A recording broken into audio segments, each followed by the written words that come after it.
Imagine a case so twisted, so deeply disturbing that it feels like it could only exist in the darkest corners of fiction. But what if I told you it's all real? This is not a story of fantasy or a chilling urban legend. No, this is the horrifying true story of Klara Mauerová, a mother who fell into the clutches of manipulation, a sinister cult, and a shocking web of deceit. In a quiet town in the Czech Republic, what seemed like a typical family would become the center of one of the most grotesque child abuse cases in modern history. The events that unfolded behind closed doors are more terrifying than anything you could ever imagine. This is a story about deception, control, and the unimaginable horrors that two innocent young boys were forced to endure. Buckle up because the truth behind this case will leave you questioning everything. Klara Mauerová seemed like any other mother, quiet, dedicated, and focused on raising her two sons, Jacob and Andrej, in the heart of the Czech Republic. To those who knew her, she was a devoted parent, working hard to provide a stable home. Jacob, the older of the two, was energetic and curious, while Andrej was sensitive and kind hearted. Together, they formed what appeared to be a typical family, one that didn't raise any alarms or suspicions. But like many dark stories, what we see on the surface can be deceiving. Behind closed doors, a storm was brewing, one that would shatter the lives of these innocent boys forever. Klara wasn't alone in this quiet life. She shared a deep bond with her older sister, Katerina, who had always been a strong presence in her life. The sisters were close, almost inseparable, and leaned on each other in difficult times. Yet it was this close relationship, along with an unexpected encounter with a mysterious figure, that would drag Klara and her family into a horrifying spiral. Enter Annika, a girl who seemed vulnerable, lost, and in desperate need of help. What started as an act of compassion from Klara would soon turn into a nightmare. You see, Annika wasn't just any girl. There was something much darker at play, something far more sinister than anyone could have imagined. At first glance, Annika seemed like a fragile, innocent young girl alone in the world, in desperate need of care and protection. Klara and Katerina welcomed her into their home with open arms, driven by a sense of duty to help this vulnerable child. It seemed like a selfless act of kindness, something any compassionate person would do. But what Klara and Katerina didn't know, what no one could have known, was that they were not dealing with a child at all. In reality, Annika was not who she claimed to be. The girl they had so eagerly taken under their wing was actually a 33-year-old woman named Barbora Eskiarlova, a master manipulator with a dark history. Barbora suffered from a rare condition called hypopituitarism, which stunted her growth and gave her the appearance of a much younger person. This condition, combined with her cunning ability to deceive, allowed her to pass herself off as a helpless child. Barbora used this childlike appearance to her advantage, weaving a web of lies so complex that even Klara, blinded by her own desire to help, fell right into it. She crafted a tragic backstory claiming to have suffered abuse and trauma, portraying herself as an orphan who had survived unimaginable horrors. This, of course, tugged at Clara's heartstrings, and soon Barbora had wormed her way into the very heart of the Mauerova family.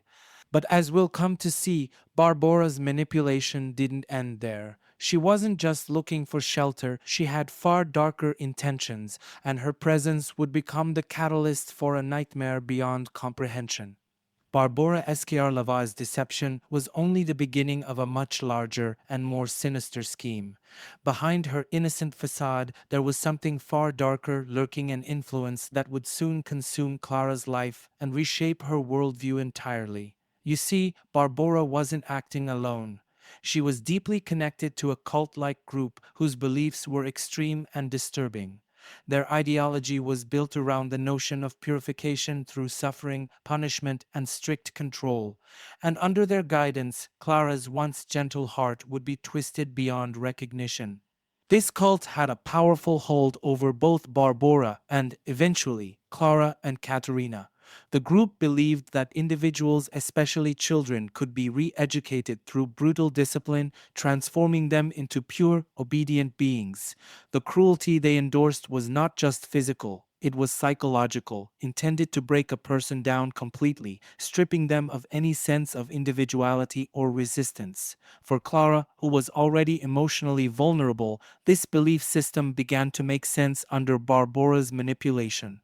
Barbara slowly began to convince Klara that her sons, Jacob and Andrzej, were in need of this so-called re-education. According to the cult's twisted ideology, the boys were seen as obstacles, distractions from Clara's divine mission.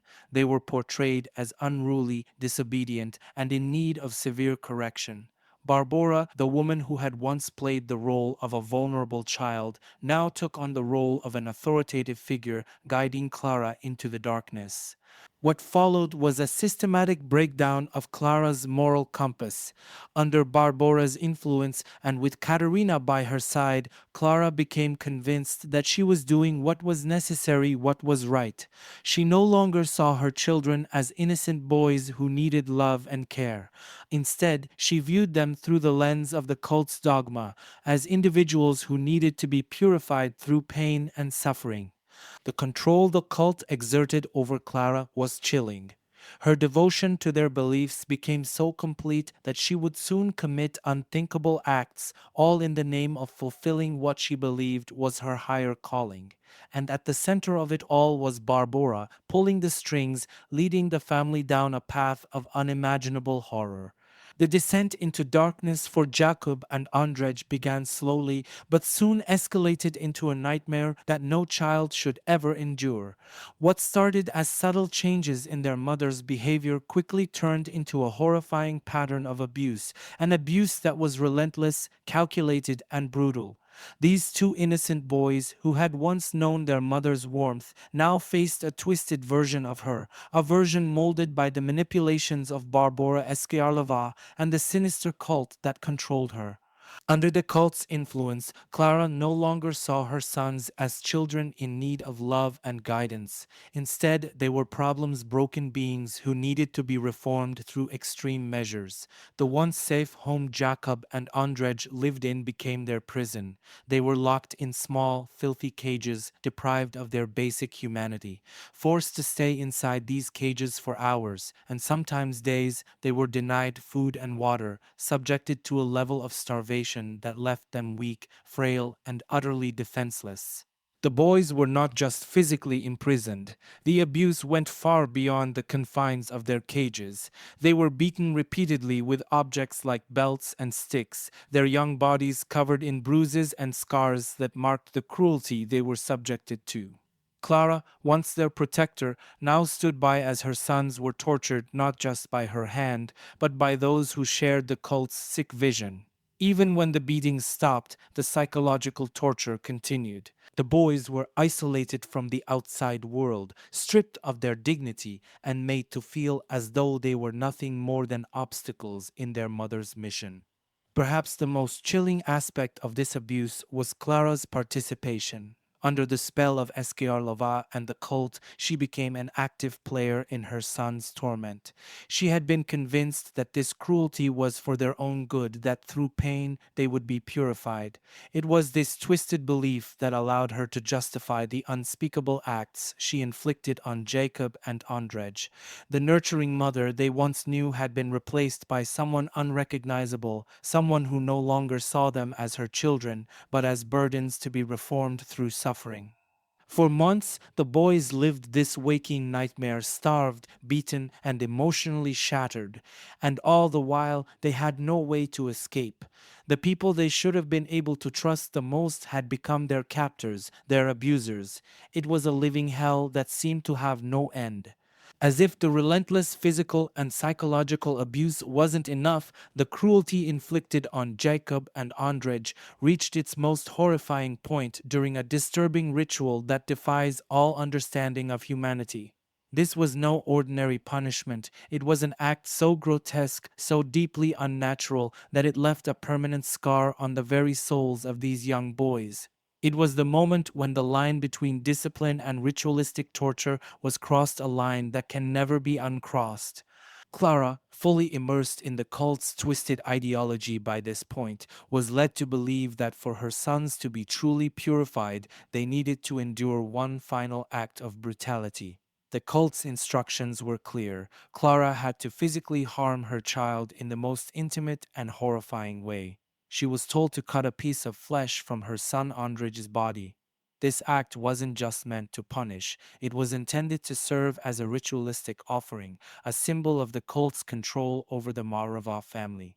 With her mind poisoned by the cult's influence, Klara, once a loving mother, became the executioner of this gruesome order. In a moment of complete detachment from her maternal instincts, she did the unthinkable. She cut a piece of flesh from her young son's body, a small, circular piece from his buttocks. The pain Andrej must have felt is unimaginable, but the emotional and psychological devastation that followed would leave a wound far deeper than any physical scar. This grotesque act wasn't done in secret. It was part of a twisted ritual shared by the cult members. The flesh that Klara had removed from Andrej's body was believed to have been passed around and consumed by those present.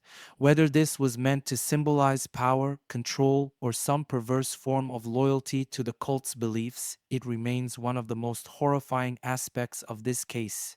For Andrej, the trauma of that moment would remain with him forever. This wasn't just an act of physical pain, it was a violation of the most fundamental bond between mother and child. To know that the person who was supposed to protect you from harm had become the source of your suffering was a betrayal that words can scarcely describe.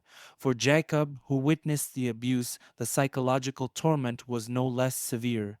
The fear that he too could be next must have been unbearable. This ritual of flesh cutting represents the darkest depths of control that the cult had over Klara and her family. It's not just a chilling example of abuse, it's a glimpse into the horrifying power that manipulation can hold over a vulnerable mind. For Jacob and Andrej, it was a moment that would haunt them long after the physical wounds had healed, a trauma that would follow them for the rest of their lives. The nightmare that had consumed Jacob and Andrej might have continued unchecked if not for a strange twist of fate, one that no one could have anticipated. In what can only be described as a stroke of luck, a nearby neighbor, completely unaware of the horrors unfolding just a few doors away, became the unwitting hero in this story. It was a normal day for this neighbor who was trying to set up a baby monitor in his home. He wasn't expecting anything out of the ordinary. His only goal was to ensure his own child's safety by testing the device. But as he adjusted the settings and tried to connect the feed, something chilling appeared on his screen. Instead of his own child, the monitor displayed a live video feed from somewhere else, a dark room, where a young boy was tied up, naked and visibly malnourished. The child was covered in dirt, his frail body showing the unmistakable signs of starvation and prolonged abuse. This boy was Andrej. At first, the neighbor thought it must have been some kind of technical malfunction, a glitch that somehow picked up another signal. But as the feed continued, the horror of what he was seeing sank in. This was real. A child was being held in conditions so inhumane it was difficult to comprehend. Ondrej, clearly in distress, lay on the floor in a pitiful state, too weak to even move. The sight of a young boy suffering so intensely left the neighbor no choice but to act. Terrified and unsure of what to do, the neighbor immediately called the police, describing what he had accidentally stumbled upon. Authorities arrived quickly, unsure of what they were about to uncover, but the urgency in the neighbor's voice was enough to send them straight to the house where they believed the signal was coming from.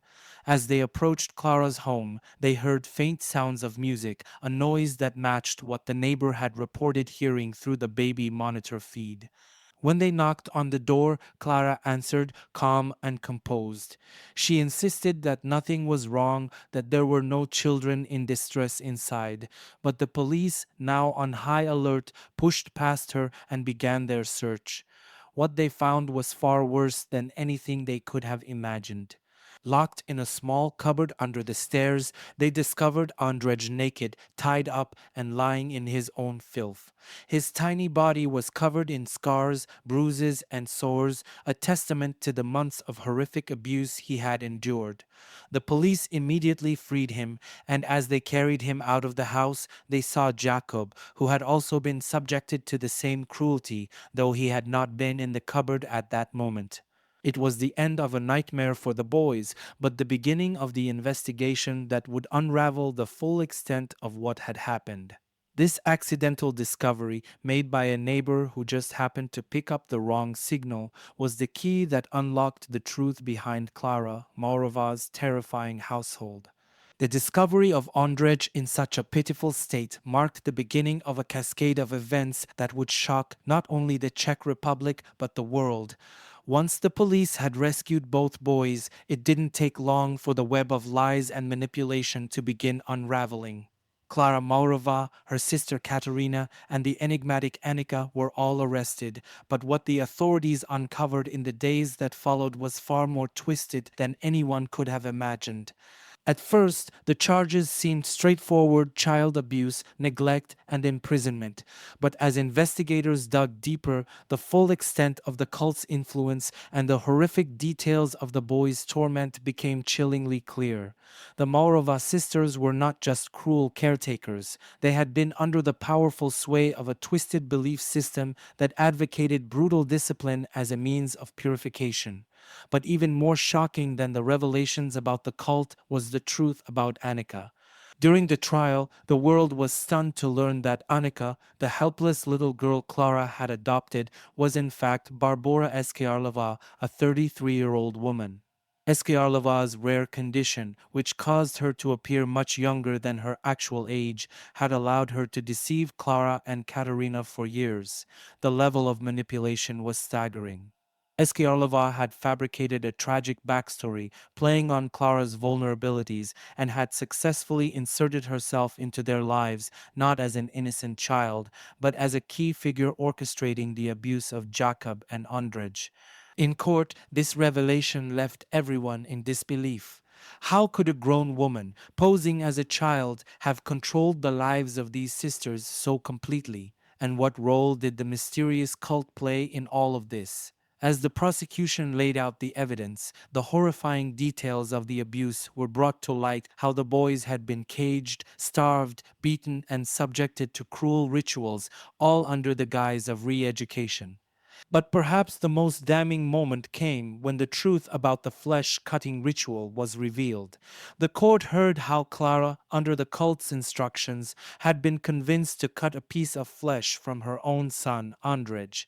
This act, which defied all notions of maternal instinct, was a clear indication of how deeply the cult's influence had taken root. Barbora Eskiarlova's role in all of this was equally disturbing. Not only had she manipulated the Mauerova sisters into carrying out this horrific abuse, but she had also deceived law enforcement, social workers, and doctors by maintaining her identity as a vulnerable child. The lengths to which she had gone to sustain this illusion, living as a child, evading detection, and ultimately orchestrating the torture of Jacob and Andrej, were beyond anything the court had ever seen.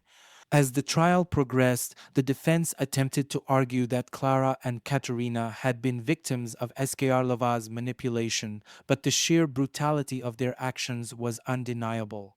In the end, both sisters and Barbora were found guilty. The world watched as the court handed down sentences that many felt were far too lenient given the unimaginable suffering the boys had endured. The trial of Klara Mauerová and her accomplices remains one of the most shocking in recent history, not only because of the abuse, but because of the extreme psychological manipulation that was at the heart of it all. The revelation that the innocent Annika was, in fact, a 33-year-old woman was a twist that no one saw coming, adding an extra layer of horror to an already incomprehensible case. As the trial unfolded and more details about the case came to light, one particularly haunting element remained shrouded in mystery: the so called doctor who had been guiding Klara Mauerova through text messages. According to Klara, this mysterious figure played a central role in the horrific abuse of her sons, offering her advice on how to discipline and control them. But the question that hung in the air throughout the investigation and the trial was this: who was this doctor, and was he even real? The prosecution revealed that Klara had received numerous messages from someone claiming to be a doctor, a figure who purportedly specialized in child re-education and had supposedly been treating Annika for her fabricated illnesses. It was this doctor who had instructed Klara on everything from locking her boys in cages to cutting flesh from Andrej's body. The messages were cold, clinical, and shockingly brutal in their suggestions, presenting Klara with a false sense of authority and legitimacy in the abuse she was carrying out. However, despite these texts being a key part of the case, the identity of this so called doctor was never fully confirmed. No one ever met him in person, and there were no official medical records linking him to Annika or the boys. This led many to speculate that the doctor might have been entirely fictitious, a fabrication concocted by Barbora Eskiarlova and the cult to manipulate Klara further. The cult, with its bizarre beliefs and twisted ideologies, thrived on control. It was a group that justified cruelty under the guise of purification, and they had a deep understanding of psychological manipulation. For Klara, already vulnerable and struggling with her own mental state, the figure of the doctor may have represented an authority she felt compelled to obey. Through the text messages, this doctor validated her actions, convincing her that she was not harming her children, but rather helping them reach a higher state of purity and obedience. It was exactly the kind of manipulation that the cult excelled at.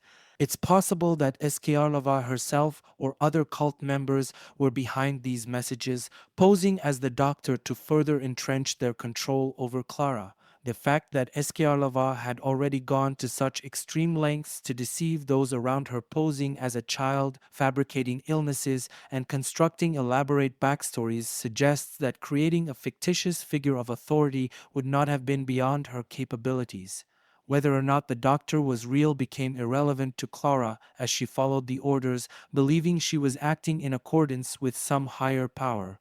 This layer of manipulation only added to the complexity of the case, as it highlighted how deeply Klara had been drawn into the cult's influence. The group had successfully convinced her that the abuse of her own children was not only necessary but justified by some greater purpose.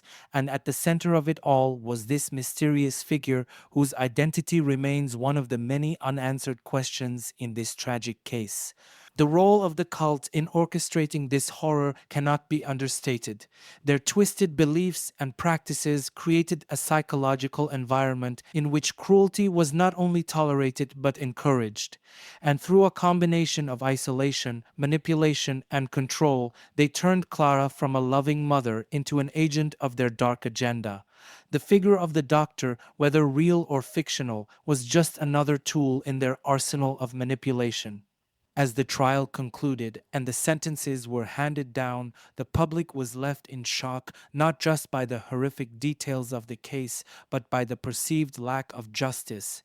Klara Mauerova, the woman who had once been a devoted mother but was ultimately complicit in the unimaginable abuse of her own children, was sentenced to just 9 years in prison. Katerina, her sister and co-conspirator, received a 10-year sentence. And perhaps most disturbing of all, Barbora Eskiarlova, the mastermind behind the manipulation, the woman who had posed as a child and orchestrated this grotesque abuse, was sentenced to a mere 5 years. The leniency of these sentences sparked outrage across the Czech Republic and beyond. How, people wondered, could such severe cruelty result in such light punishment? For Jacob and Andrej, however, the end of the trial did not mark the end of their suffering. The physical wounds may have healed over time, but the psychological scars will last a lifetime. Both boys had been robbed of their childhoods, subjected to a level of trauma that no child should ever experience. Their ability to trust had been shattered by the very people who were supposed to protect them. The long term effects of such abuse are profound, and while both boys have received care and support, the trauma will follow them forever. The question remains, how do you recover from something so deeply horrifying? As the years passed, many were left to wonder how this situation was allowed to happen in the first place. How could a mother, a sister, and a seemingly innocent child become part of such a twisted cycle of abuse? The answer lies in the dangerous combination of manipulation and control. The cult that had entangled Klara and Katerina in its grip was expert in exploiting vulnerability. They preyed on Clara's fragile mental state, her desire to be part of something bigger, and her innate need for guidance. And with Barbora Eskiarlova at the helm, manipulating those around her with her fabricated identity and tragic backstory, the path toward cruelty and abuse seemed almost inevitable. This case serves as a chilling reminder of how easily people can be led astray when they are vulnerable. It shows us how manipulation can warp a person's perception of right and wrong, turning them into someone unrecognizable, capable of horrors they never would have imagined. It also highlights the dangers of cults and extreme ideologies, how they can distort the minds of their followers, leading them down a path of destruction. For Jacob and Andrej, the story is far from over. They will carry the weight of this tragedy with them for the rest of their lives. But for the rest of us, it stands as a stark warning. The events that took place behind closed doors in that small Czech household are more than just a story of abuse. They are a testament to the devastating consequences of unchecked manipulation and a reminder of just how fragile our grasp on reality can be when influenced by the wrong people. This is a case that stays with you long after the trial is over. It's a story that forces us to confront the darkest corners of the human mind and the lengths people will go when they believe they are justified. And it serves as a cautionary tale, a reminder to question, to resist, and to protect those who are most vulnerable from falling prey to the kind of evil that lurked behind the Mauerova family's closed doors.